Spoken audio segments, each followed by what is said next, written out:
One of the most persistent fan theories is the idea that Michael Bay's 1996 action classic The Rock is in fact the last chapter of Sean Connery's run as James Bond. It's a fun idea, but does the evidence support this theory? Well, in honor of The Rock's 25th anniversary, I've looked at the evidence in way too much detail, and I've concluded that not only does the evidence support the fan theory, it lines up so well that there is no doubt in my mind that this man is the same character who defeated Blofeld and Goldfinger. By the end of this video, I guarantee that you'll either agree with me, or you'll wonder why you spent 20 minutes of your life watching a cartoon penguin talking about movies. So let's begin. The Rock is the second feature film directed by Michael Bay. It's about decorated US war veteran Francis Hummel stealing a bunch of chemical weapons, taking hostages on Alcatraz, and holding the US government to ransom until reparations are paid to the families of the soldiers who died under his command. West Wing Chief of Staff Leo McGarry, FBI Director Jim Womack, and the Department of Defense enlist the services of convict and former British Special Forces operative John Mason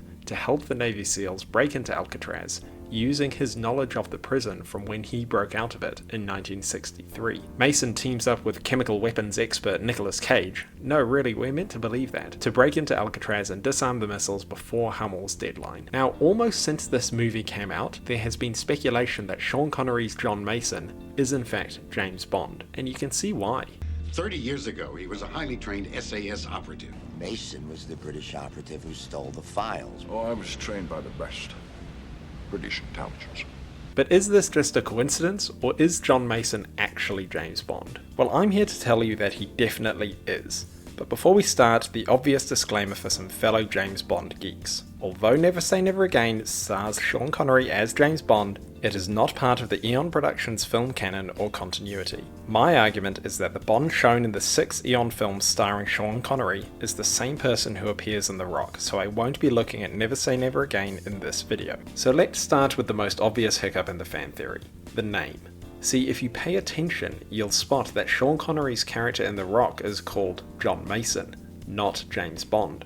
So how can they be the same person? Well, the most popular explanation is based on another fan theory that James Bond is in fact a code name for whoever takes on the role of 007, and that John Mason is in fact the real name of Sean Connery's James Bond. Now, I strongly disagree with this argument. The Eon films have consistently established that these are different actors playing the same character, and that character's real name is James Bond. Moore, Dalton, and Brosnan all refer to the death of his wife as shown in George Lazenby's OHMSS. Her name was Tracy Bond. She wouldn't marry a code name. In the Daniel Craig films, his parents' surname is Bond, and he is called Bond before he becomes 007. Putting this theory to bed once and for all, in No Time to Die, Lashana Lynch will play Agent 007 after James Bond's retirement. The code name is 007. The real person's name is James Bond. So why is Sean Connery called John Mason in The Rock? Well, it's simple. John Mason is the code name. James Bond frequently uses fake names. Mr. and Mrs. David Somerset. The name is James St. John Smythe.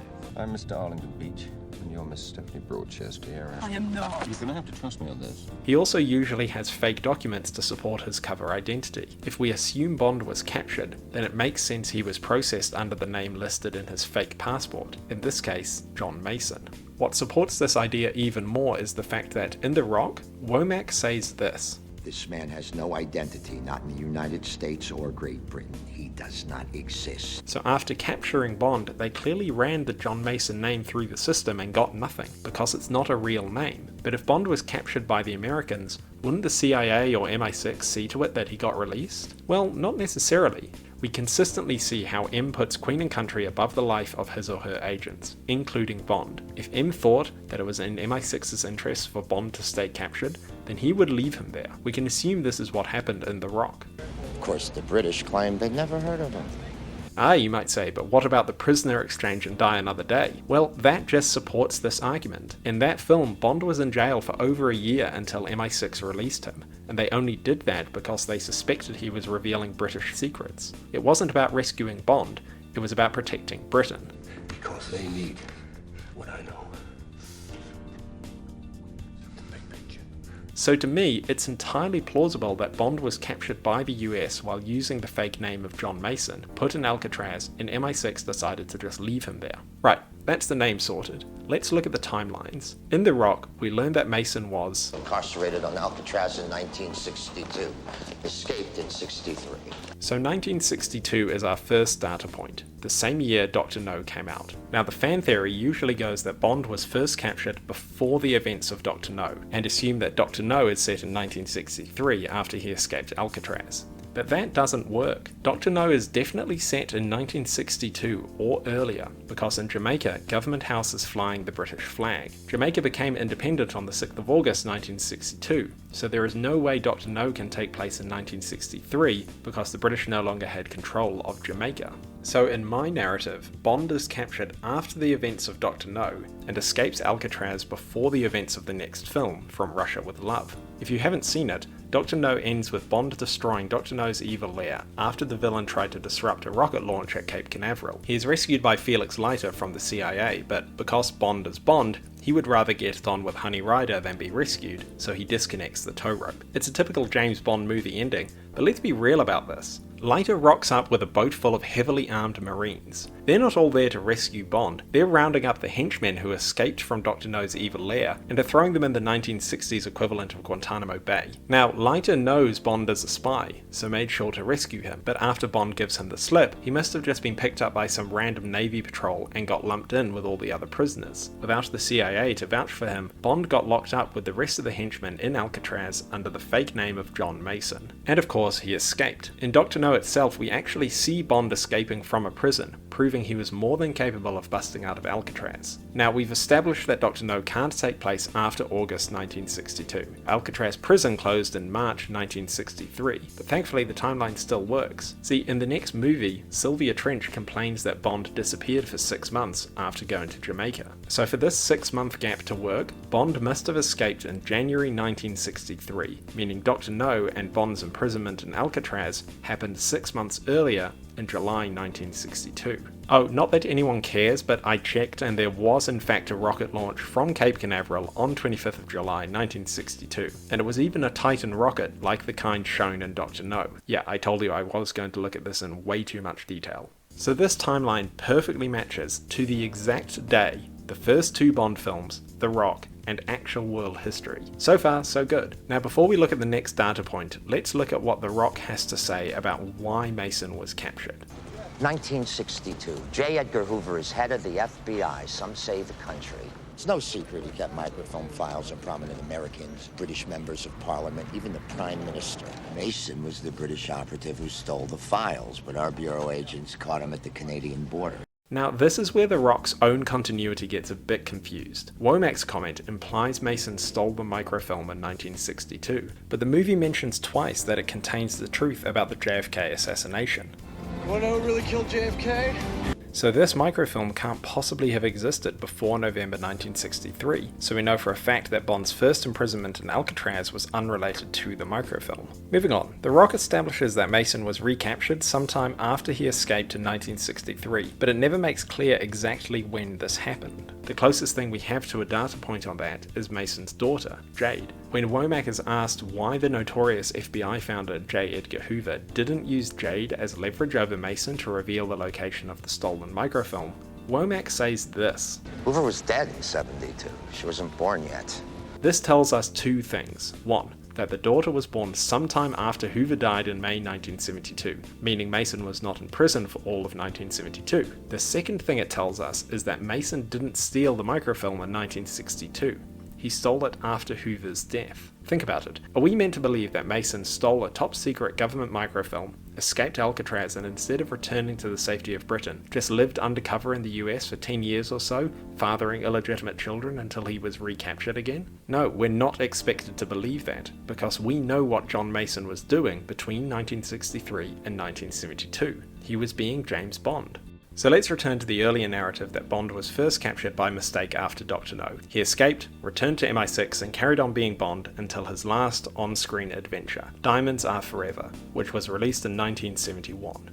Now this movie ends with Bond in America, and not just anywhere in America. He's on a cruise ship leaving a city on the west coast. Now the ship he is on is the SS Canberra. Where did the Canberra dock in 1971? That's right, San Francisco. So we can place Bond in San Francisco in 1971, not long before John Mason was recaptured in 1972. Now, I'm not going to get too deep into the history here, there's sources in the description, but suffice to say that in the early 1970s, there were some fairly big foreign policy disagreements between the British government and the Nixon administration. So with relations frosty and their best field agent already on American soil, it's not totally unrealistic for MI6 to send him in undercover to try and find the secret microfilm that has all the dirt on the British government. So after his cruise, Bond goes undercover in the FBI. In this time, he befriends Womack. The Rock makes it abundantly clear that these two men have a personal animosity, but never makes it clear exactly why. Well, this is why. Womack was the person Bond used to get access to the FBI in the first place, only to betray him by stealing the microfilm.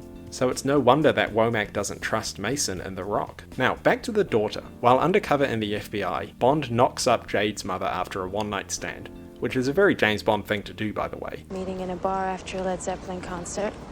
Hit out. And that was the result. Led Zeppelin toured North America in June 1972, so again, the real-world history checks out. After learning that Jade's mother was pregnant, Connery's Bond began to reflect on his life and career, something we have seen other Bonds do. You do what I do for too long, and there won't be any soul left to salvage. He decides to hang up the pistol and retire once and for all. But a few weeks earlier, something else happened. J. Edgar Hoover died on the 2nd of May 1972, leaving a leadership vacuum in the FBI. MI6 saw the opportunity for Bond to exploit the vacuum and steal the microfilm. M agrees to Bond retiring if he can pull off this one final mission. Bond steals the file and stashes it in the church in Kansas. Why Kansas? Well, maybe it's because in 1971, James Bond heard Blofeld say this. Well, if we destroy Kansas, the world may not hear about it for years. If you're British and don't know America very well, then doesn't that sound like a good place to hide something? So Bond stashes the microfilm in Kansas and flees to the border, only to be captured and locked up, this time for good. When he is captured and the FBI realize he was an undercover agent, Bond tells them his real name is John Mason to protect MI6. The FBI realize he is the same person who escaped Alcatraz in 1963. They lock him up, MI6 deny all knowledge of him, and Bond stays in prison until 1995. Okay, so let's put it all together. In July 1962, James Bond defeats Dr. No, but is mistakenly captured by the US Navy and locked in Alcatraz under the fake name John Mason. 6 months later, he escapes and returns to work for MI6. He carries on as Agent 007 until his final on-screen mission finishes with him in San Francisco in 1971. Bond is sent undercover in the FBI to try and locate the top secret microfilm. In 1972, he gets Jade's mother pregnant and decides to retire. M agrees, but only after he steals the microfilm. Bond steals it, but is captured and locked up again as John Mason, which the US believed to be his real identity, based on his previous incarceration record. In 1995, the events of The Rock take place. The timelines of the Sean Connery Bond films and The Rock match perfectly with both each other and real-world history. More than that, there are multiple times when the Mason-Bond similarity is made clear, not just in their backstory. He was a highly trained SAS operative. Former SAS types with easy smiles and expensive watches. I decided I didn't want your child growing up without a father. And since your first thought about me ran to orphan, that's what I'd say you are. Oh, I was trained by the best. British intelligence. But in their characterization as well. John Mason shares James Bond's love of luxury brands. I want a suite in the Fairmont Hotel. He makes Bond-like quips. I hope you're insured! Hi, I'm Plenty. Well, I'm Stanley Goodspeed.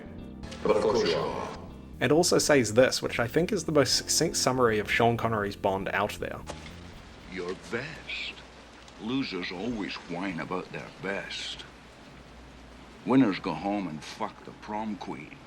All of the dialogue in The Rock supports the theory that John Mason is James Bond. There's just one gap. The only evidence that they might be different people is when Mason tells Hummel that he was an army captain, when we all know that James Bond is a commander in the British Navy. Well, you could just say it's Bond staying in character and leave it at that. But that's not good enough for me, and we've come this far, so get ready for the final deep dive, everyone, because this one will blow your freaking socks off. Francis Hummel, the villain in The Rock, is well established as a decorated war veteran. General Hummel in Vietnam, I think he was a major at the time.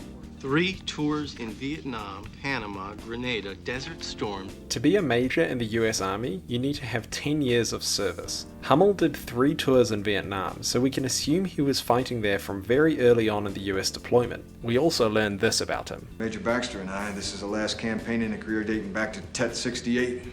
The Tet Offensive happened in January 1968, so Hummel was already fighting in Vietnam at that time. During the Vietnam War, American soldiers had respite leave in Hong Kong. So let's say Hummel was there in 1967 before returning to the war in time to be there for the Tet Offensive in 1968. Now, who was in Hong Kong in 1967? That's right, James Bond, as we saw in You Only Live Twice. Now, it's not plausible that Hummel and Bond encountered each other in Hong Kong, but what is plausible is that Hummel picked up the newspaper one day and saw a front-page story about British Naval Commander James Bond being murdered, complete with photograph. It's a sad story for any soldier to read, but particularly one who was shown to have a huge amount of respect for the fallen. Maybe this story struck a chord with him, especially after he saw his men dying during some of the fiercest fighting in the Vietnam War. Maybe he saw the full honours bestowed to Bond by the Navy and wondered why it wasn't given to all fallen soldiers. Perhaps he went to pay respects to Bond's next of kin, only to find out that Bond's death was faked, the first time he learns that perhaps governments can't always be trusted. Maybe Hummel, reading about Bond's death, planted the seed in his mind that his government couldn't be trusted, and that the US didn't care for the lives of its soldiers. A seed that would grow over the next 3 decades. Maybe the newspaper article that Hummel read in Hong Kong explains why he greets Bond like this. Name and rank, sailor. Army, actually. Hummel is testing Bond to see if this is in fact the same naval officer he read about all those years ago. And look at how Mason reacts to the question. Bond knows that somehow Hummel suspects his true identity, but he doesn't buy it. He sticks to his cover story and the film continues. Now, I admit this last bit is a bit of a stretch, but it's not a stretch by the standards of James Bond movies, or Michael Bay movies for that matter. Remember, Sean Connery's run of films alone expects us to believe things like face transplants and body doubles, space lasers, and a not at all problematic Japanese James Bond. By these standards, I'd actually say the Hummel story is pretty tame. Anyway, it's definitely less ridiculous than the retconning they did in Spectre. It was all me, James. It's always been me. The author of all your pain. So there you have solid gold proof that John Mason in The Rock is the same character as Sean Connery's James Bond 007. The continuity of The Rock and the Bond films perfectly overlap with each other, and more than that, they align perfectly with the real-world events happening at those times. Every single line of dialogue in The Rock about John Mason's backstory supports this theory, as does Sean Connery's portrayal of the character. So if you've watched this far, I hope you didn't regret watching a cartoon penguin talk about movies for 20 minutes. If you enjoyed it, then please let me and the algorithm know by subscribing, and spread the word that The Rock is definitely a James Bond movie.